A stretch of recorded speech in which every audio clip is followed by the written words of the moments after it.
frenaron y se largó la carrera. Salió muy bien Fernando de mucho tiempo. Russell lo quiere emparejar, pero la curva a Hamilton sobre Verstappen también. Se tocan.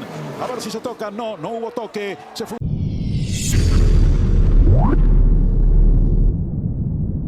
Grand Prix d'Australie 2023 à Melbourne, sur le circuit non permanent de l'Albert Park. Sir Lewis Hamilton qui perd la vue, Charles Leclerc qui perd son calme et sa patience, la direction de course qui perd toute notion de bon sens, et Esteban Ocon qui perd toute dignité.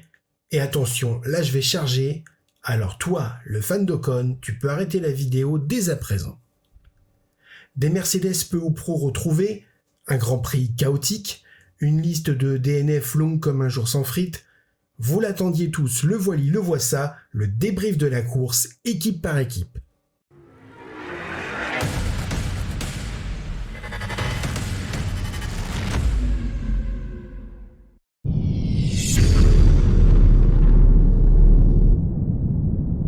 Si on devait n'attribuer que la note de 9,5 sur 10 au double champion du monde en titre, ce serait pour un départ quelque peu médiocre, mais il semblerait depuis le début de la saison que ce soit le talon d'Achille de la RB19, tant les Aston Martin et les Mercedes partent systématiquement mieux que les deux taureaux rouges.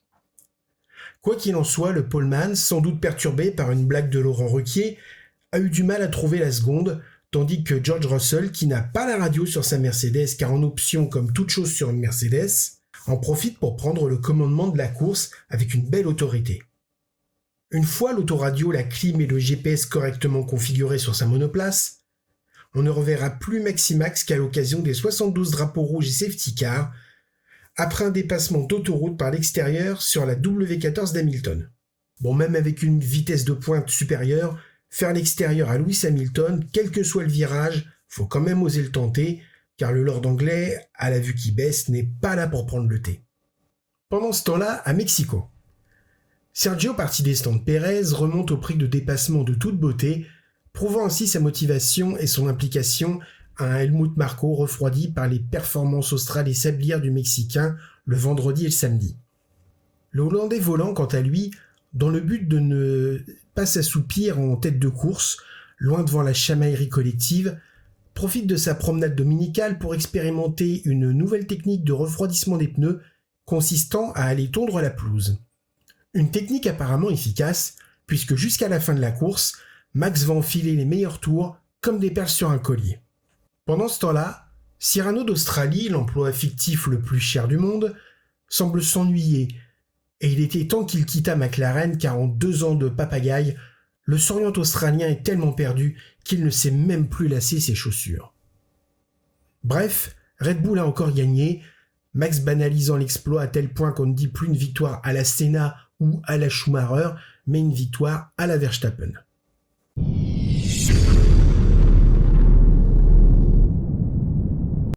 Si Red Bull est une division de Panzer, Mercedes AMG, c'est la Wehrmacht. Un équipement supérieur, une discipline casque à pointe, bien dégagée autour des oreilles, rigoureuse, efficace, et qui finit toujours par payer. Hormis Red Bull et McLaren il y a 20 ans, on n'a jamais vu une telle capacité de réaction.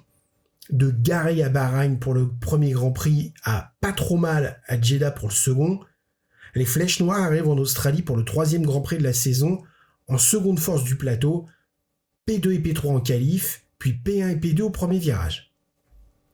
Si le rythme global en course ne permet de faire illusion qu'après le départ et à l'occasion des neutralisations, force est de constater que de l'autre côté du Rhin on ne lâche rien, et cela même si Hamilton a mal au dos.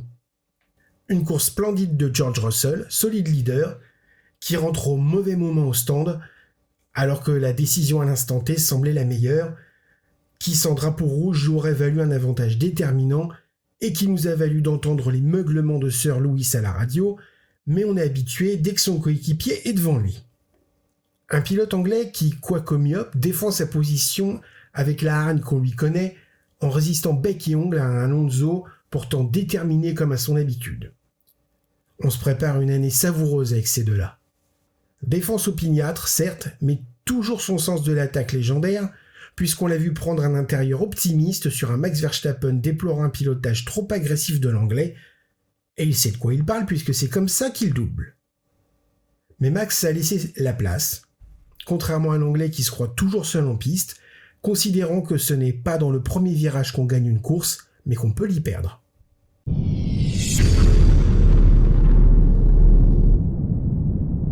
Certes en retrait par rapport à son expérimenté coéquipier espagnol, Lenz, fils du patron Stroll, a fourni une prestation sérieuse et solide, à défaut d'être sexy et époustouflante. Profitant d'une monoplace rapide et qui ne dégrade pas, Fernando Alonso a lui évité le pire puisque striké par Sainz au restart alors qu'impressionnant troisième, ce qu'aura fait subir l'Espagnol à Lewis Hamilton est hautement contestable puisqu'il ne s'agit purement et simplement que de harcèlement pendant les 2 heures de course. Harcèlement sportif sur Hamilton et harcèlement comptable au championnat sur Pérez.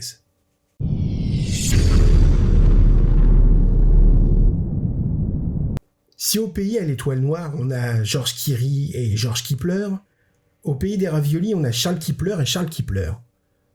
Alors qu'en Red Bulli, on s'esbaudit en famille, du côté de Maranello, on fait plutôt grise mine, même si plutôt c'est le chien de Mickey. Charles Leclerc, qui a une voiture qui dégrade les pneus, Charles Leclerc qui a une voiture à la fiabilité perfectible, Charles Leclerc qui doit faire des miracles en qualif pour faire avancer une monoplace qui semble tracter une caravane, et Charles Leclerc qui fait des conneries dans le peloton. À propos de conneries, si c'est pas du gâchis pour Carlos Sainz après une course solide à la Sainz, c'est-à-dire sans folie mais sans erreur, et surtout un magnifique dépassement sur Gasly, et ensuite un rythme à faire trembler Mercedes et Aston Martin, que d'aller striker Alonso à la relance. À Fiorano, on n'est pas sorti des ronces.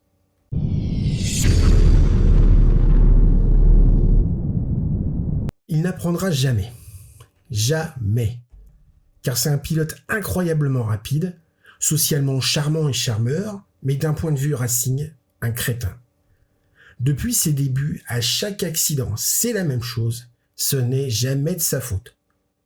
Certes, la mauvaise foi de rigueur en F1, ne serait-ce que pour orienter les décisions de la direction de course quant aux pénalités, mais là quand même. Sur la route, quand on est derrière et qu'on voit que celui devant ne nous a pas vus, soit on lève le pied, soit on fait boum. Considérant qu'il faut être 2 pour s'accrocher, n'importe quel assureur donnera 50-50. Mais le code de la route donnera systématiquement tort à la voiture suiveuse, le conducteur étant censé rester maître de son véhicule. Et c'est pareil en compétition. C'est pareil sur un circuit. Ok, je les entends, les fans d'Ocon, et ils ont de sérieux arguments pour l'être. La course auto, ce n'est pas la conduite routière de Monsieur Tout-le-Monde. Et cependant, Gasly ne lui a pas laissé la place. Il se fout pas un peu de nous. Il a vu Gasly glisser, sans mauvais geste, vers la bonne trajectoire. Ne pouvait-il pas lever le pied un quart de seconde afin d'éviter un accrochage fratricide ? On savait que ça finirait par taper entre les 2 espoirs français, mais franchement, dès le 3e Grand Prix, j'aimerais bien être une petite souris pour assister au débrief d'après-course avec Otmar Szafnauer et Laurent Rossi. Quant à moi, mon opinion faite depuis longtemps se confirme sur Esteban Ocon. Il ne sera jamais champion du monde. Comme il ne se remet jamais en cause, il ne progressera jamais.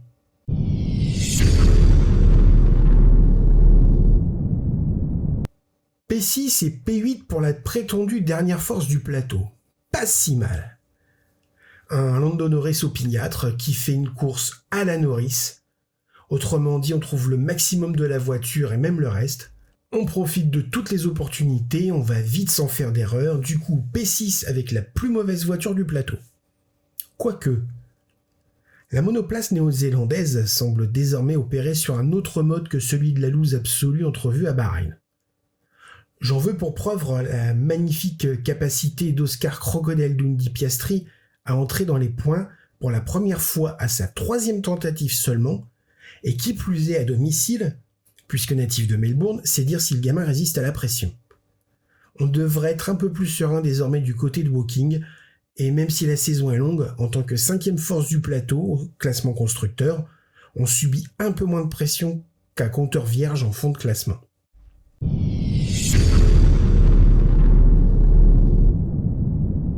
Dire que c'est Hülkenberg lui-même qui a téléphoné à Günther Steiner. L'écart se creuse avec Ragnar à la barbe blonde, loin de l'Allemand vert. On a retrouvé l'incroyable Hulk de ses 20 ans, Hamilton et Alonso ne sont pas les seuls à ne pas vieillir. Il termine P7 avec une As, faut quand même le faire, et il a failli finir P4, c'est dire la solidité du bonhomme. Plus en retrait, Kellogg Magnussen aura animé la fin de course en câlinant le mur en béton, comme Tigro le fait avec Bourriquet dans le stand Mercedes.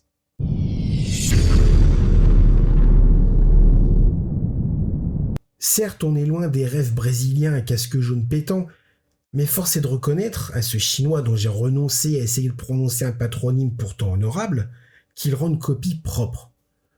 Ce pilote miraculé de Silverstone, que par commodité nous appellerons désormais Bruce Lee, est un pilote sérieux, à défaut d'être à proprement parler un génie du pilotage hors norme qui détruit tout sur son passage.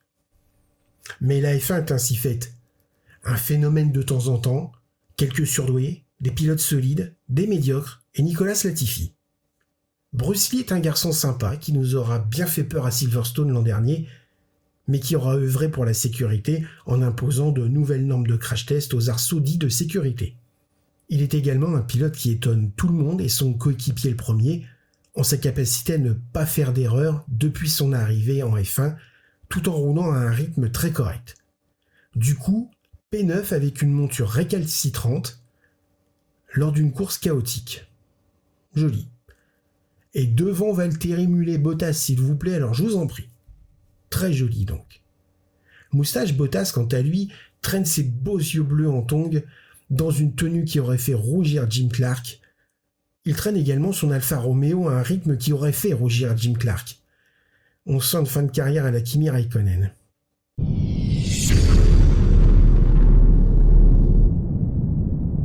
Lors de sa pige italienne de Monza qui nous avait vendu du rêve, force est de constater que le plus vieux rookie du monde déçoit quelque peu en ce début de saison. On sait que l'AlphaTauri n'est pas la monoplace attendue par Frank Tost, que le départ de Pierre Gasly se fait sentir en termes de mise au point, et que Yuki Banzai Tsunoda apparaît de plus en plus comme libéré d'un poids et capable d'endosser la combinaison de leader laissée vacante par le français. Et néanmoins, Nick De Vries semble avoir quelques difficultés à adapter sa monoplace à son style de pilotage, à moins qu'il ne commette l'erreur de vouloir adapter son pilotage à une voiture ratée. Mais pas si ratée que ça, Yuki sauvant de précieux points à la 10e place, alors qu'il a failli terminer P5 tout de même. Si d'aucuns se demandaient « il est où Yuki ?», désormais on le sait, il est là.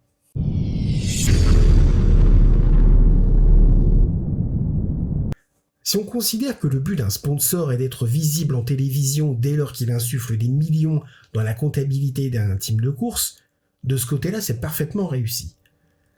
Albon extrêmement brillant, début de course, en aurait-il trop fait ? Aurait-il subi une crevaison lente ? Aurait-il eu un souci mécanique dans un endroit très rapide ? Toujours est-il que le semi-anglais peroxydé a intégralement retouché l'aéro de Sir Williams afin que les télévisions du monde entier puissent diffuser les images de sa monoplace bleue détruite au milieu des graviers. Dieu merci, il va bien et c'est là l'essentiel. Gravier, donc Gasly et Hülkenberg, suivant de près, ont chargé quelques kilos dans leur cockpit en traversant un nuage opaque de fumée coincé entre l'épave brûlante et le mur en béton. Et pas que c'est dimanche prochain. Des pilotes malchanceux, fébriles, impatients, fatigués ou idiots, d'autres performants, solides, opportunistes, une direction de course qui, comme Cyrano Ricciardo, ne sait plus lasser ses chaussures. Voilà les ingrédients d'un classement original et intéressant, même si pas si original que ça. Une Red Bull sur la plus haute boîte, une Mercedes retrouvée, des Aston Martin performantes depuis le début de la saison, une seconde Red Bull P5 pourtant partie des stands, pas de Ferrari dans les points, personnellement, il n'y a rien qui me choque. Ce qui me choque davantage, c'est la capacité de la direction de course à prendre des décisions incongrues à la logique déconcertante. Arrêter une course au drapeau rouge pour des raisons de sécurité, ok. Personne ne veut revoir un jeune homme charmant et sympathique se tuer au volant, on n'est plus au temps des gladiateurs.